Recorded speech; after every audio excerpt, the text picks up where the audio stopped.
यहां तक आपको बात क्लियर हो गई जी? आई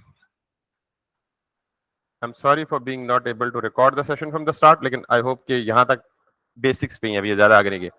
तो बताना ये रहा था कि get, post, put, patch, delete, ये 4 तरह की रिक्वेस्ट, ये 5 तरह की रिक्वेस्ट हम, पुट और पैच इसलिए कि दोनों तकरीबन एक ही होती है, थोड़ा सा बीच में डिफरेंस है। ये 4 तरह की रिक्वेस्ट हम सर्वर को कर सकते हैं। तो अभी तक जो हमने रिक्वेस्ट की है वो कौन सी रिक्वेस्ट की है? गेट की रिक्वेस्ट की है। किस सर्वर को की है? हमारा अपना अभी तक कोई सर्वर है ही नहीं, तो हमने किसी थर्ड पार्टी सर्वर को वो रिक्वेस्ट भेजी है।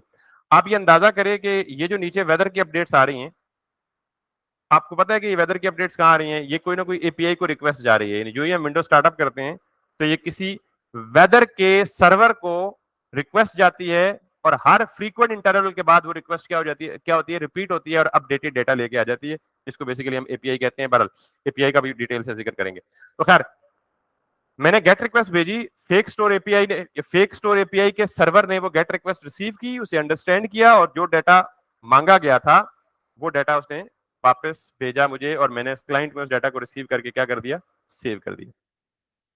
ये जो काम है अभी हम ये करने लगे हैं।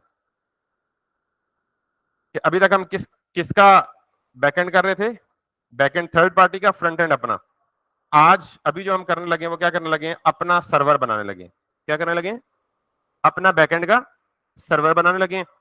और अभी तक हम इस डेटाबेस पे नहीं आएंगे। जब हम सर्वर को पढ़ लेंगे, सर्वर और क्लाइंट की रिक्वेस्ट और रिस्पांस का फ्लो पढ़ लेंगे, और फिर हम इसकी तरफ आएंगे। तो अभी हम यहां से मूव किया हमने किधर? बैकएंड पे। तो अब सवाल ये है कि डेवलपमेंट के दौरान तो हम जाहिर है अपनी वेबसाइट को होस्ट या लाइव डिप्लॉय तो नहीं कर सकते, तो हमारे पास रिमोट सर्वर तो कोई नहीं है। तो हम क्या करते हैं, नोड जेएस हमें ये फैसिलिटी देता है, नोड जेएस और एक्सप्रेस, कि हम अपने लोकल सिस्टम को बतौर सर्वर क्या कर लें, ट्रीट कर लें। तो we can do that now. तो मैं क्या करता हूं, सबसे पहले once again I am going to create a new project, और उसमें मैं बैकएंड का सर्वर बनाता हूं। ठीक है, तो मैं यहाँ पे एक नया फोल्डर बनाता हूं। आप सेम फोल्डर में भी ये काम कर सकते हैं। मैं जस्ट सेपरेशन ऑफ कंसर्न के लिए बैकएंड का एक फोल्डर बनाया, और इस बैकएंड के फोल्डर को मैंने ओपन कर दिया वीएस कोड में। और इस वीएस कोड में जो काम भी हम करेंगे वो क्या करेंगे, बैकएंड से ताल्लुक रखेगा। सबसे पहला काम क्या करेंगे, बैकएंड पे सर्वर बनाएंगे। क्यों? क्योंकि जब फ्रंट एंड से रिक्वेस्ट आए तो कौन सा ऐसा बंदा है जिसने रिक्वेस्ट को क्या करना है, एंटरटेन करना है? सर्वर ही है। तो पहले हम सर्वर क्रिएट करते हैं। सर्वर क्रिएट करने के लिए हम इस्तेमाल करते हैं एक्सप्रेस जेएस। अब ये एक्सप्रेस जेएस क्या है? बेसिकली नोड जेएस एक रन टाइम एनवायरनमेंट है, ये हम पहले भी जिक्र कर चुके हैं। रिएक्ट जब स्टार्ट कर रहे थे तो बड़ी डिटेल से पढ़ा था कि रन टाइम एनवायरनमेंट होता क्या है। तो उसका बड़ा शॉर्ट सा रिकैप ये है कि Node.js allow us to execute the JavaScript outside the browser environment। क्योंकि जब तक Node.js नहीं था, हम JavaScript को कहाँ एग्जीक्यूट करते थे? सिर्फ और सिर्फ ब्राउजर के अंदर। तो अब हम जाहिर है सर्वर साइड कोडिंग कर रहे हैं, तो ब्राउजर कहाँ एग्जिस्ट करता है? क्लाइंट साइड पे। तो सर्वर साइड कोडिंग कहाँ पे करेंगे? Node.js में करेंगे। ठीक है, Node.js में वो तमाम कैपेबिलिटीज मौजूद हैं जो एक सर्वर, फुल फ्लैज सर्वर को बनाने के लिए रिक्वायर्ड होती हैं और चलाने के लिए रिक्वायर्ड होती हैं। लेकिन अगर आप कोर Node.js के मॉड्यूल्स को इस्तेमाल करके या फंक्शंस को इस्तेमाल करके सर्वर बनाएंगे तो it would take lot of time, और आपको सब कुछ मैनुअली हैंडल करना पड़ेगा। क्योंकि creating a server is not that much easy task, क्योंकि इसमें आपको नेटवर्किंग की नॉलेज चाहिए, इसमें आपको वो इसकी ये पोर्ट वोट की नॉलेज चाहिए, बहुत सारी और एडिशनल काइंड ऑफ स्टफ चाहिए आपको खुद से फुल फ्लेज सर्वर क्रिएट करने के लिए। इसलिए बैकएंड में Node.js का एक फेमस फ्रेमवर्क है जो बहुत ज्यादा फेमस है। Whenever people actually create their backend, they use Express.js for creating server and doing other backend stuff। तो अब सवाल यह है कि what is Express.js? Express.js is simple a library, या यूं समझ लें कि it's a Node.js framework। ये Node.js का क्या है? फ्रेमवर्क है। तो हम एक्सप्रेस को यूज करके सर्वर्स वगैरह बनाएंगे, राउट्स वगैरह बनाएंगे। अंडर द हुड एक्सप्रेस क्या यूज कर रहा है? बेसिकली Node.js यूज कर रहा है। क्लियर होगी बात? तो Node.js क्या है? रन टाइम एनवायरनमेंट है, और Node.js के ऊपर हम क्या इंस्टॉल करेंगे? एक्सप्रेस ऐप या एक्सप्रेस जेएस, और एक्सप्रेस के अंदर हम क्या करेंगे? अपना सर्वर वगैरह क्रिएट करेंगे। Creating server Inn Express is the dead simple. यही काम अगर आपको Node.js में करना होगा तो थोड़ा सा कंपैरेटिवली कॉम्प्लेक्स है, but obviously everybody does use the express. तो हम क्या करेंगे? Express.js यूज करेंगे फॉर क्रिएटिंग द सर्वर। सबसे पहले यहां पे आप जाएं, और बैकएंड के फोल्डर के अंदर जहां भी आप सर्वर बनाने लगे हैं, तो मैं यहां पे लिखूंगा npm init। आपको अंदाजा है कि फ्रंट एंड जब हम पढ़ रहे थे तो फ्रंट एंड में एक फाइल होती थी package.json के नाम से, और आपको पता था कि वो package.json क्या करती थी, हमारी सारी डिपेंडेंसीज का ट्रैक रखती थी, और वो सबसे इंपॉर्टेंट फाइल है। अगर package.json ना हो तो आपका कोई काम भी नहीं चलेगा। तो JS बेस्ड एप्लीकेशन में अक्सर जब भी आप काम कर रहे होंगे तो आपको इस पैकेज जेसन की जरूरत क्या होगी, पड़ेगी। तो पैकेज जेसन सबसे पहले हमें बैकएंड फोल्डर के अंदर क्या क्रिएट करना है, पैकेज जेसन की फाइल। दूसरी बात और सुन ले, जब हमने रिएक्ट का प्रोजेक्ट क्रिएट किया था तो हमने एक पैकेज यूज किया था, या तो वीट या क्रिएट रिएक्ट ऐप क्रा टेम्पलेट यूज किया था। ठीक, तो उस टेम्पलेट ने हमें क्या किया था, प्रोजेक्ट स्कैफोल्ड करके दिया था, पूरे के पूरे प्रोजेक्ट के फोल्डर स्ट्रक्चर ऑर्गेनाइज करके खुद ही बना के दिया था। एक्सप्रेस जेएस को अगर आप जाए ना यहां पे पढ़ें तो this is it says fast unopinionated minimalistic web framework for. तो ये अनओपिनियनेटेड का मतलब ये है कि ये कोई फोल्डर स्ट्रक्चर वगैरह बना के नहीं देगा, तो जैसे तुम्हारी मर्जी तुम करो, इसमें मैं कोई ओपिनियन नहीं दूंगा। जब आपको प्रोजेक्ट्स का फोल्डिंग बेसिक्स फोल्डर स्ट्रक्चर खुद बना बनाया मिले तो इसका मतलब है वो ओपिनियनेटेड है। ठीक है, वो जो भी रिकमेंडेड स्ट्रक्चर है। तो यहाँ पे बेयर मिनिमलिस्ट, आप सिर्फ एक फाइल बनाएंगे आपका सर्वर बन जाएगा, इतना शॉर्ट काम है, उसमें भी 4 या 5 लाइनें लिखेंगे। खैर, तो इसका मतलब यह है कि यहाँ पे कुछ भी नहीं है, सब कुछ क्या करना है, हमें खुद करना है, फोल्डर स्ट्रक्चर पूरा हमें खुद बनाना है। तो सबसे पहली फाइल जो हम बनाएंगे, हम यहाँ पे लिखेंगे npm init लिखेंगे। ठीक है, npm init क्या करेगी, हमारी वो पैकेज जेसन की फाइल बनाएगी। क्या बनाएगी, अगर आप इसे ओके करते हैं तो आपसे कुछ सवाल पूछेगा। सबसे पहला सवाल पूछेगा जी पैकेज नेम क्या देना चाहते हैं, पैकेज नेम मतलब फोल्डर नेम। अगर आपका यही फोल्डर नेम रखना है तो आप इसे कुछ भी ना करें, खाली एंटर कर दें। फिर कह रहे हैं जी जो आप ऐप बनाना चाहते हैं उसका वर्जन कौन सा देना चाहते हैं, इसे भी बाय डिफॉल्ट कर दें। फिर कह रहा है कोई डिस्क्रिप्शन देना चाहते हैं तो दिस इज माय बैकएंड। फिर कह रहा है जी कोई एंट्री पॉइंट। अच्छा, जब आप सर्वर बनाते हैं तो कोई एक फाइल, कोई एक ऐसी लोकेशन, कोई एक ऐसी प्लेस जिसको आपने स्टार्टिंग पॉइंट रखना है, यानी जहां से आपकी सर्वर साइड के कोड की एग्जीक्यूशन स्टार्ट होनी है, तो ऐसी फाइल को हम क्या बोलेंगे, एंट्री पॉइंट। अब जैसे अक्सर प्रोग्रामिंग लैंग्वेजेस में मेन का फंक्शन होता है, सी प्लस प्लस में, जावा में, सी शार्प में अगर आपने पढ़ी है तो वहां एक मेन फंक्शन होता है। आपको पता है कि सारी की सारी एग्जीक्यूशन कहां से स्टार्ट होती है, मेन फंक्शन से। बाकी जितनी मर्जी क्लासेस क्लासेस बना ले, लेकिन एंट्री पॉइंट आपका मेन। तो नोड जेएस के लिए एक फाइल आपको चाहिए, एंट्री पॉइंट। तो बाय डिफॉल्ट अगर मैं इसे एंटर कर दूं तो ये किस नाम से फाइल बनाएगा, index.js। तो मैं कहता हूं जी कि वो एंट्री फाइल जो है वो क्या बना ले, server.js नाम दे दे उसको। फिर टेस्ट कमांड कोई भी नहीं है। गिट रिपोजिटरी, अगर आप गिट की कोई रेपो लिंक करना चाहते हैं, अभी नहीं लिंक करना चाहता, मैं बाद में मैनुअली कर लूंगा। कोई कीवर्ड देना चाहते हैं, अभी नहीं देना चाहता। कोई ऑथर नेम दे दें, और इसके अलावा कोई लाइसेंस है, मैं कहता हूँ जी MIT ओपन सोर्स है, नहीं है तो छोड़ दें। वो कह रहा है ये जो सारी कॉन्फ़िगरेशन दी है आपने ओके है, मैंने कहा जी यस ओके। और जो ही मैंने ओके किया तो ये पैकेज जेसन की फाइल बन गई, और इसके अंदर वो जो सारी कॉन्फ़िगरेशन मैंने बताई थी वो सारी एज इट इज ये लिखी हुई आ गई। समझ आ गई बात। ये काम पैकेज जेसन यूं बना लें, या आप ये कमांड एक दूसरे तरीके से दे दें। इस तरीके से आप npm init -y दे दें। तो -y का मतलब क्या है कि सारे आंसर डिफॉल्ट रख दो, मुझसे कुछ ना पूछो। जो ही मैं करूंगा तो अब मुझसे कोई सवाल नहीं पूछेगा, बल्कि उसने ऑटोमेटिकली वो फाइल क्रिएट की with all the default options. समझ आ गई बात। तो अब अगर मैं इस पैकेज जेसन की फाइल को खोल के देखूं तो ये मुझे बाकी सारी चीजें तो देगा ही देगा। वो क्या कह रहा है, मेन यानी एंट्री पॉइंट की फाइल कौन सी है आपकी, इंडेक्स.जेएस। तो यहाँ तो मेरे पास इंडेक्स.जेएस है ही नहीं। अगर मैं इसको उठा के ये बना दूं server.js, तो अब आपके एंट्री पॉइंट की फाइल कौन सी है, server.js। तो अब मुझे server.js की एक फाइल यहाँ चाहिए होगी, तो मैं बना लेता हूँ server.js। समझ आ गई बात। तो ये बेसिकली मेरा प्रोजेक्ट सेटअप हो चुका है बैकएंड का। अब जब मुझे सर्वर लिखना है तो मैंने क्या कहा है अभी थोड़ी देर पहले कि सर्वर हम किस में लिखेंगे, एक्सप्रेस.जेएस में।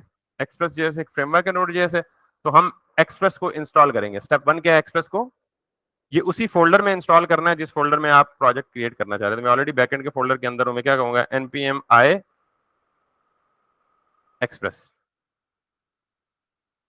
ये कमांड अगर आपको याद नहीं है तो आप always welcome to look at the documentation. Can you see this, npm install express -- save। ये सेव का फ्लैग इसलिए होता है कि ये लाइब्रेरी इंस्टॉल करे और इसकी एंट्री सेव कर दे कहां पे, पैकेज जेसन की फाइल में। तो नॉर्मली अगर हम सेव ना भी करें तो ये आ जाती है, और अगर नहीं आएगी तो फिर हम खुद उसको मैनुअली जो है वो सेव के फ्लैग के साथ सेव करवा सकते हैं। Can you see this dependencies list में एक्सप्रेस जेएस आ गई है, ठीक है। तो save dash dash save flag यही काम करता है। तो यहां तक बात समझ आ गई है। ये जो है ना, ये डिपेंडेंसीज के सिर्फ वर्जन्स को होल्ड करती है पैकेज जेसन की फाइल। डिपेंडेंसीज के, इस डिपेंडेंसीज की कंप्लीट डिटेल एक और फाइल ये खुद बना लेता है, जिसको हम कहते हैं जी पैकेज लॉक जेसन। इसको समझने की जरूरत नहीं है, देखने की भी जरूरत नहीं है, ये खुद ही वो हैंडल कर लेता है। But obviously don't delete it. समझ आ गई बात। तो ये बेसिकली जब आप npm इंस्टॉल करते हैं तो ये साथ में एक नोड मॉड्यूल का फोल्डर बनाता है। तो जितनी भी डिपेंडेंसीज की फाइल्स हैं, लाइब्रेरी के पैकेजेस है, वो सारे के सारे कहां डालता है, वो नोड मॉड्यूल में डाल देता है। और फ्यूचर में हम जितनी भी डिपेंडेंसीज मजीद इंस्टॉल करेंगे, उन डिपेंडेंसीज की जो फाइल्स होंगी वो भी कहां जाएंगी, नोड मॉड्यूल के अंदर। यहां तक बात समझ आ गई सबको। अब हमने जाना है और बनाना है बेसिक सर्वर। सर्वर बनाने के लिए आपको इंस्ट्रक्शंस क्या है, 3-4 लाइनें हैं, वो यहाँ पे बता देगा। आप एक्सप्रेस की ऑफिशियल वेबसाइट पे आए, गेटिंग स्टार्टेड पे जाएं। सबसे पहले स्टेप वो बताएगा जी एक डायरेक्टरी बनाएं, उस डायरेक्टरी में मूव करें npm init। ये जो काम मैंने किए हैं वो सारे के सारे यहाँ एक्सप्लेन कर रहा है, और हमने यहाँ तक कर लिया npm इंस्टॉल। फिर वो कह रहा है जी नेक्स्ट में जाएं, और नेक्स्ट में जाके, अब मैं इसे जुबानी कर सकता हूँ, लेकिन आपको इसलिए बता रहा हूँ कि फर्स्ट टाइम या सेकंड टाइम 2-3 दफा आप कंफ्यूज होंगे, जुबानी याद नहीं होगा, रटा नहीं होगा, तो आप डॉक्यूमेंटेशन में देख के सारा कुछ लिखा पड़ा है, आप सिर्फ इसको समझना है कि करना क्या है इसको। ठीक है जी। अच्छा, सबसे पहले ये मुझे कहता है कि आप ये काम करें।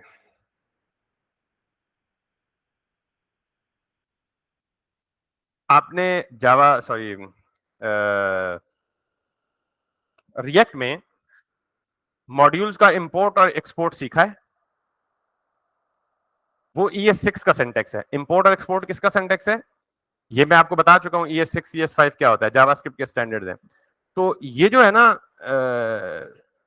रिक्वायर और रिक्वायर के अंदर फोल्डर या लाइब्रेरी, सॉरी फोल्डर नहीं, लाइब्रेरी का नाम जिसको आप इंपोर्ट करना चाहते हैं, ये रिक्वायर का जो सिंटेक्स है ये ES5 से बिलोंग करता है। कहां से बिलोंग करता है, ES5 से बिलोंग करता है। तो ES5 में एक्सपोर्ट करने का तरीका भी डिफरेंट है, इंपोर्ट करने का तरीका भी इस तरह, यानी रिक्वायर डिफरेंट है। तो इसका मतलब, और इसमें कुछ और फीचर्स भी डिफरेंट हैं जो कि हम रिएक्ट में पढ़ चुके हैं फॉर कंसिस्टेंसी पर्पसेस। क्योंकि अब हम अगर ये रिक्वायर वाला सिंटेक्स यूज करेंगे, फ्रंट एंड में हम इंपोर्ट वाला यूज कर रहे हैं, तो वील बी गेटिंग कंफ्यूज। हमें दोनों चीजों को सीखना और दोनों चीजों को कंसिडर करना इंपॉर्टेंट हो जाएगा। तो इज देयर अ वे कि हम, अच्छा मजे की बात, अगर मैं इसे इंपोर्ट करूं ना तो ये मुझे एरर देगा।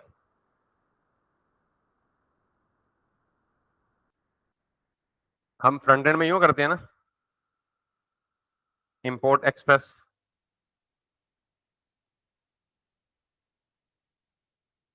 From express. किसी भी लाइब्रेरी को या थर्ड पार्टी डिपेंडेंसी को जब हम इंस्टॉल करते हैं तो यही काम होता है ना, ये मुझे एरर देगा। अच्छा, पहले मैं आपको बता दूं कि हम इस फाइल को रन कैसे करते हैं। तो Node.js की फाइल को कैसे रन करते हैं आप, Node.js की फाइल को नोड एनवायरनमेंट पे कैसे रन करते हैं। सिंपली नोड लिखा और फाइल का नाम लिख लिया, ऐसे ही रन करते हैं ना। करंट फोल्डर है ना server.js, तो मैंने क्या लिखा, करंट फोल्डर मेरा बैकएंड है और उसमें मैंने क्या लिखा, नोड, और आगे क्या लिखा, server.js। और अगर मैं एंटर करता हूं तो ये मुझे एरर देता है। तो मुबारक हो, आपने बैकएंड स्टार्ट किया नहीं और आप एरर का सामना पहले कर चुके हैं। वो एरर क्यों देता है, that is because of this import syntax. हमारा जो बैकएंड एनवायरनमेंट सेटअप है, ये जो हम अभी कर रहे हैं, इसमें रिक्वायर वाला सिंटेक्स सपोर्टेड है, क्योंकि ये 6 का सिंटेक्स फॉलो करता है। इंपोर्ट वाला सिंटेक्स बाय डिफॉल्ट सपोर्ट नहीं करता। तो अगर मैं इसको कर दूं दोबारा से पुराना वाला,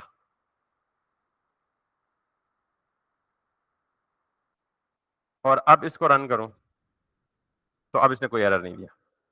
तो इसका मतलब यह है कि हम ES6 यहां इस्तेमाल नहीं कर सकते, और ES5 इस्तेमाल करना नहीं चाहते। क्यों नहीं करना चाहते, बिकॉज फिर फ्रंट एंड की अलग पूरी की कहानी याद रखनी पड़ेगी।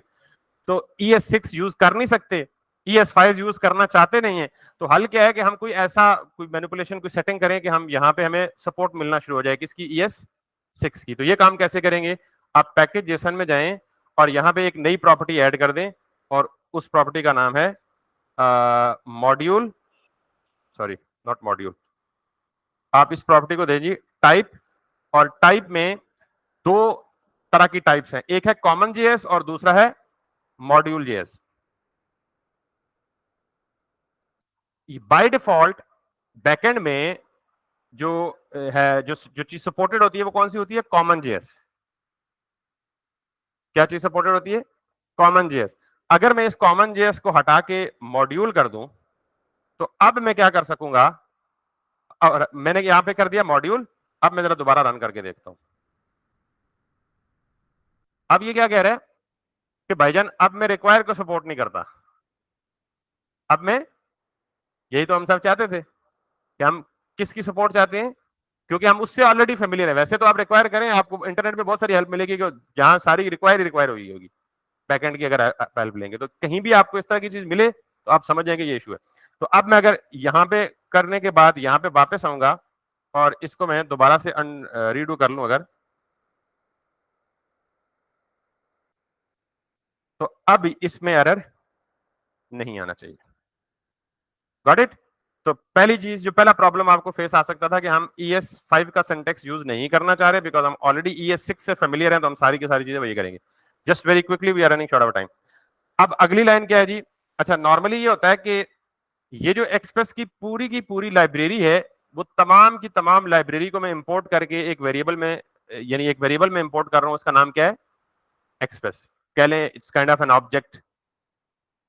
ठीक है, ये क्या है? एक ऑब्जेक्ट है या फंक्शन कह लें, मेथड है, ये आपको यहां से पता लग जाएगा ये क्या है।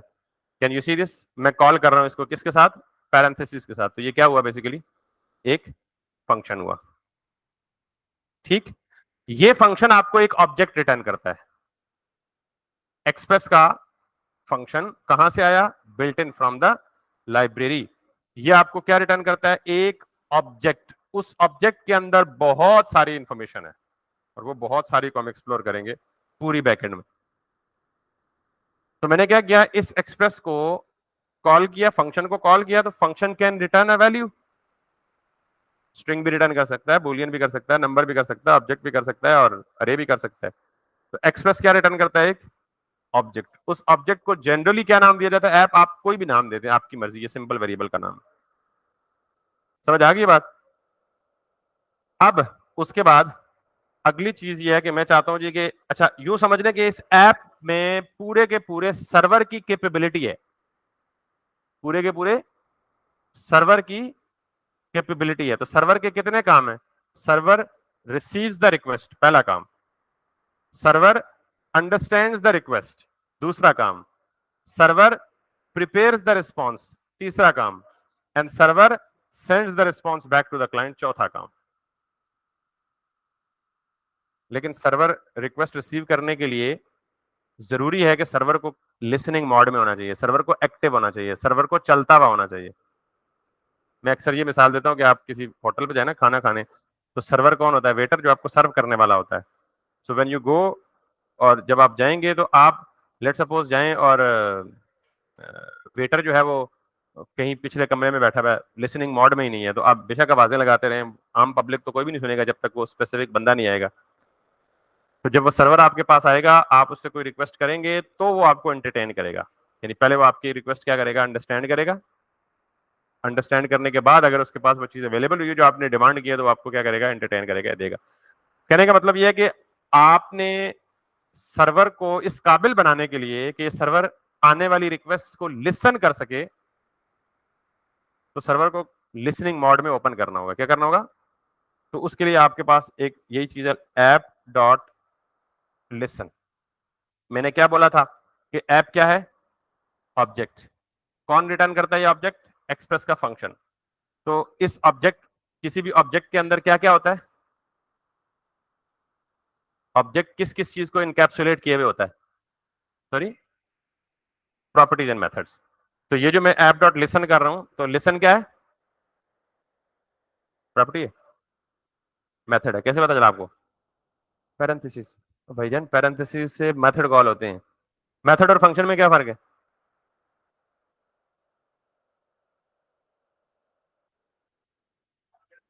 मेथड इज नॉर्मली जब कोई फंक्शन टाइड हो किसी ऑब्जेक्ट के साथ एसोसिएटेड हो तो मेथड होता है, अदरवाइज इंडिपेंडेंट हो तो क्या होता है, फंक्शन होता है। बारीक सा डिफरेंस है, बहुत सारे लोग इंटरचेंजेबली यूज करते हैं, वो कहते हैं कोई डिफरेंस नहीं होता, दबाई रखो।